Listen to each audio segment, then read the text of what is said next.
They were poor, clever, and invisible until they found a way into the richest house in Seoul. What started as a harmless con artist turned into something far darker. How far would you go to escape poverty? In a cramped semi-basement apartment in Seoul, the Kim family father, Ki-taek, mother Chung-suk, daughter Ki-jung, and son Ki-woo struggles to get by. They earn a meager living folding pizza boxes and barely make ends meet.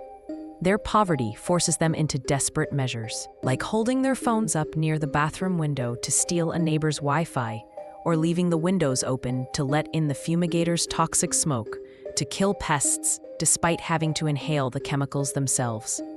One evening, Min Hyuk, a friend of Ki-woo's, visits the Kim family and brings them a scholar's stone from his grandfather's collection, an amulet said to attract wealth. He also offers Ki-woo a job opportunity.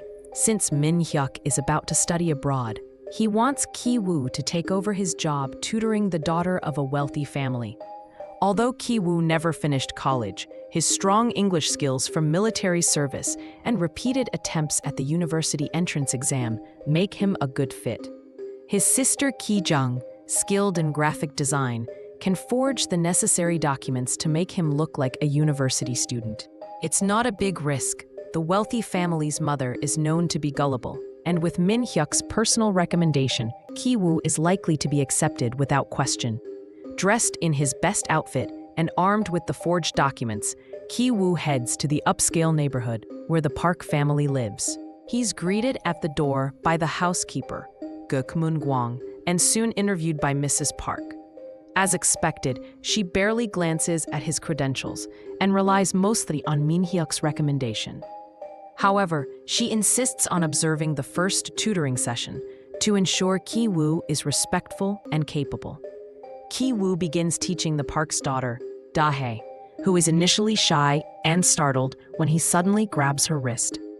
But the gesture is simply meant to reassure her as she struggles with a question, and she quickly warms up to him. Pleased with his approach, Mrs. Park decides to hire him on the spot and offers a generous salary. After the lesson, Ki-woo meets the Park's young son, Da-song, who is deeply immersed in his scout activities and has a fascination with pretending to be an Indian. Since Ki-woo was also in the Scouts, he easily relates to him. When Mrs. Park shows Ki-woo some of Da-song's drawings, he seizes an opportunity.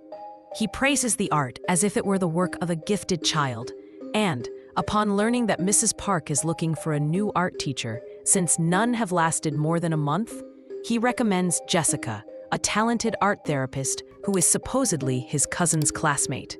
In reality, he's referring to his sister, Ki-jung. The next day, Ki-jung arrives pretending to be Jessica, having only done some quick online research about art therapy and psychology. While Mrs. Park interviews her, Ki-woo continues tutoring Da-hae, who becomes visibly jealous of Ki-woo's closeness with the new art teacher. Ki-woo reassures her that he has no interest in Jessica, and in a moment of teenage impulsiveness, the two share a kiss. Meanwhile, Ki-jung convinces Mrs. Park to allow her to conduct Da-song's first art therapy session alone. By the end of it, she impresses her with how calm and cooperative Da-song has become. She even points out subtle signs of trauma in his artwork, referencing a supposed incident he experienced in first grade. Concerned for her son's well-being, Mrs. Park eagerly hires Ki-jung, offering a generous salary. Later that day, Ki-jung also meets the head of the household, Mr. Park Dong-ik, who offers to have his chauffeur, Mr. Yoon, drive her home. To maintain the illusion of her affluent background, she declines to be taken to her real neighborhood and instead asks to be dropped off at the train station, claiming she's meeting someone. During the ride, a new idea strikes her, and she secretly removes her underwear and hides it in the car, setting the stage for the next step in their plan. With the steady income from their new jobs, the Kim family starts enjoying better meals and begins plotting their next move. Meanwhile, Mr. Park discovers a panty in the car and suspects that his chauffeur, Yoon, has been bringing women into the vehicle and perhaps even using illegal medicine because, in his mind, no one would accidentally leave their underwear behind. Later, when Ki-jung finishes her lesson and is about to leave, Mrs. Park casually asks her thoughts about the driver.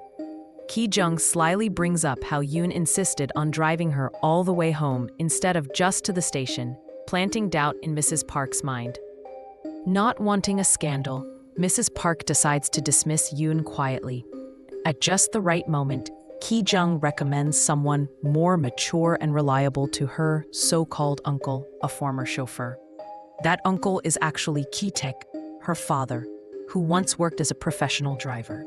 He goes in for a test drive with Mr. Park, impressing him with his impeccable manners and deep familiarity with the city, and no GPS needed. His driving is so smooth that Mr. Park is surprised. Park doesn't even spill his drink during sharp turns, earning Ki-taek the job immediately. The final phase of the plan proves to be the most challenging.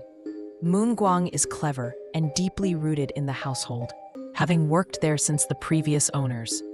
Ki-woo finds out from Da-hae that peaches are banned from the house because Moon-gwang has a severe allergy to them. Seizing the opportunity, he and Ki-jung secretly begin tossing peach fuzz at her whenever she isn't looking. Soon, Moon-gwang starts developing symptoms, and convinced it's more serious than an allergy, she visits the doctor. As part of the setup, Ki-taek is at the clinic too. He discreetly snaps a photo with Moon-gwang in the background and later shows it to Mrs. Park, claiming he overheard Moon-gwang talking about having tuberculosis. At the house, when Moon-gwang starts coughing due to the peachless allergy, Ki-taek discreetly smears ketchup on a tissue and places it in the trash to make it seem like she coughed up blood.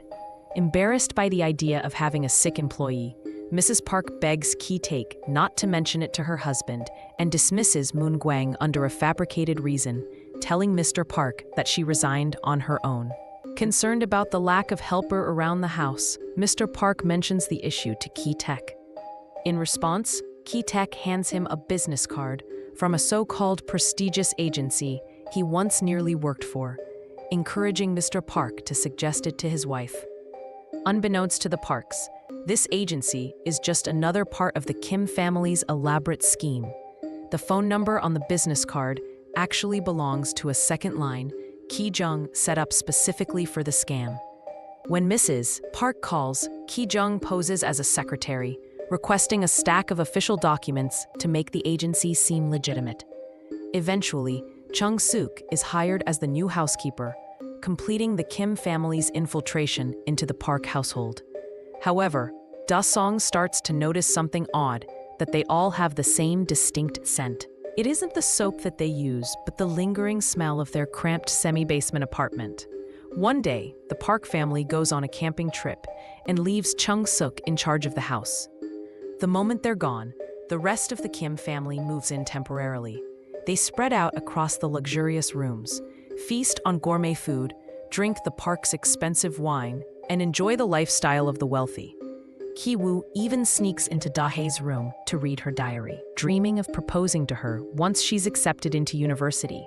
As they sit around the table, indulging in fantasies of marrying into wealth and escaping poverty for good, while heavy storms outside, suddenly the doorbell rings, cutting through their laughter and sending a chill through the air. It's Moon-gwang at the door, claiming she left something behind in the basement when she was abruptly fired. While the rest of the Kim family hides, Chung-suk reluctantly lets her in. However, Moon-gwang stays downstairs for an unusually long time, prompting Chung-suk to follow her and investigate.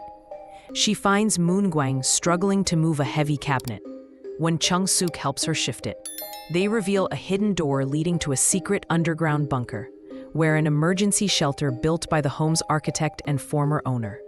Inside, Chung-suk is stunned to discover Moon-gwang's husband, Oh Gyun-se, who has been secretly living there for years to avoid loan sharks. Moon-gwang had smuggled him in after the previous owners moved out, and the Park family, unaware of the bunker's existence and never discovered him. Moon-gwang had been secretly delivering food to him while pretending to overeat, which explains why Mrs. Park once complained about her large appetite. She came back because she knew the Parks would be away and wanted to ask Chung-suk to allow her husband to continue living there.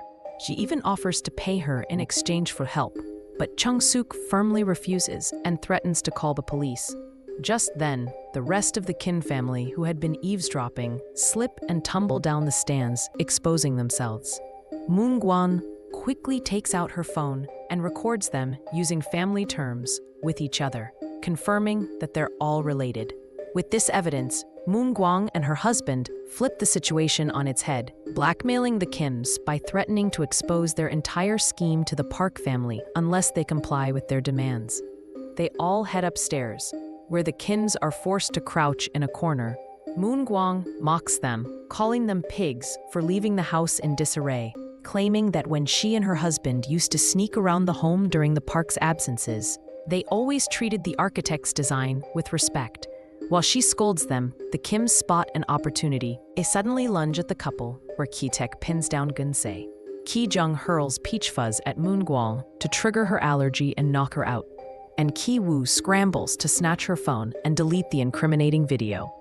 Just as they think they've regained control, the house phone rings, and everyone freezes. Chung-suk answers, and it was Mrs. Park. She informs them the family is returning early because the storm ruined their camping trip, and asks Chung-suk to prepare dinner. As soon as the call ends, chaos erupts as the Kims leap into action. Chung-suk rushes to cook a meal. Ki-taek drags Gun-se back to the bunker and ties him up. Ki-jung hides trash under the furniture, and Ki-woo hurries upstairs to quietly return Da-hae's diary to its place. The Parks arrive just in time, forcing Ki-woo to hide under Da-hae's bed while Ki-jung quickly rolls beneath the living room table.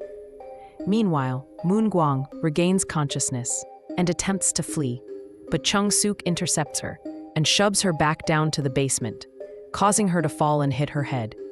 Ki-taek drags her limp body to the hidden bunker, where her husband is obsessively banging his head against a light switch. Following a Morse code chart he's taped to the wall, Gun-se believes that if he keeps doing it, Da-song, being a Boy Scout, will eventually notice the message. Ki-taek scoffs at the idea, thinking it absurd, before securing Gun-se to a pipe and leaving him behind. Upstairs, as the family enjoys dinner, Mrs. Park confides in Chung-suk about a traumatic event from Da-song's past. She explains that one night, during his first grade, he snuck into the kitchen to sneak a bite of his birthday cake. There, he encountered what he thought was a ghost emerging from the basement. Unbeknownst to them, it was actually Gun-se. The terrifying sight caused Da-song to suffer a seizure and foam at the mouth. Since then, he's been attending therapy, and the Parks always make sure they're away from home on his birthday. Meanwhile, Ki-woo is nearly discovered hiding under the bed by Da-hae, but fortunately, she simply grabs her dog and doesn't check any further. Later, after the Park bull heads to their bedroom, Ki-woo and Ki-taek quietly sneak into the living room to find Ki-jung so they can all leave. Just then, Da-song suddenly shouts and comes downstairs, forcing the three of them to quickly hide under the coffee table. It turns out Da-song wants to camp outside in the yard despite the rain, and his parents allow it, choosing to sleep on the living room couch to keep an eye on him. Now trapped, the Kims are forced to endure the Park's casual conversation, where they mock the distinct smell the Kims all share, and even witness an intimate moment between the couple. Once the Parks are finally sound asleep, the Kims quietly slip out of the house and flee into the storm, running through the rain toward their neighborhood, and only to find it completely flooded with sewage water. Their semi-basement apartment is submerged, and they gather whatever belongings they can before relocating to a public gym that has opened its doors to storm victims. That night, Ki-woo clutches the scholar's stone tightly as he tries to sleep, deeply troubled by his father's admission that he has no plan to fix the chaos they left behind in the Park household's hidden basement. Back in the secret bunker, Moon Guang succumbs to the head injury she sustained earlier. Gun-se, increasingly unstable, tries to signal for help by tapping out a Morse code message using the house's light switches. Da-song sees the flickering lights and tries to decipher the message, but it makes no sense. Gun-se is too delirious to spell anything coherently, only managing to bash his forehead bloody in the process. The next morning, Mrs. Park hastily organizes a surprise garden party to celebrate Da-song's birthday. The Kim family, despite having just lost their home in the flood, must put on cheerful, composed appearances. Chung-suk is tasked with preparing the outdoor feast.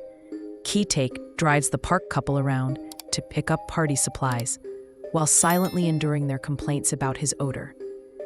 And the siblings are expected to maintain their elegant, professional disguises as honored guests.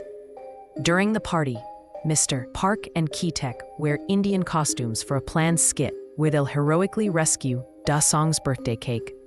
Meanwhile, Ki-woo sneaks away to the basement, taking the scholar's rock with him. But before he can do anything, Gun-se, who somehow freed himself, ambushes Ki-woo, wraps a cord around his neck, and knocks him unconscious by smashing the rock into his head. Then, grabbing a knife from the kitchen, Gun-se storms out into the garden, seeking revenge for Moon Gwang's death. In a shocking attack, Gun-se stabs Ki-jung in front of the stunned party guests. The sight of him triggers a seizure in Da-song, while Da-hae desperately drags Ki-woo's limp body out of the house to find help. Ki-taek rushes to his daughter's side, trying to stop the bleeding from her stab wound. At the same time, Chung-suk leaps onto Gun-se, ultimately killing him with a barbecue skewer in the chaos. Mr. Park shows no concern for his wounded employees, and his only focus is getting his son to the hospital. He orders Ki-taek to drive them, but Ki-taek, torn between his duty and his injured family, throws the car keys at Mr. Park instead, refusing to leave them behind. The keys land on the grass, and at that very moment, Gun-se collapses on top of them.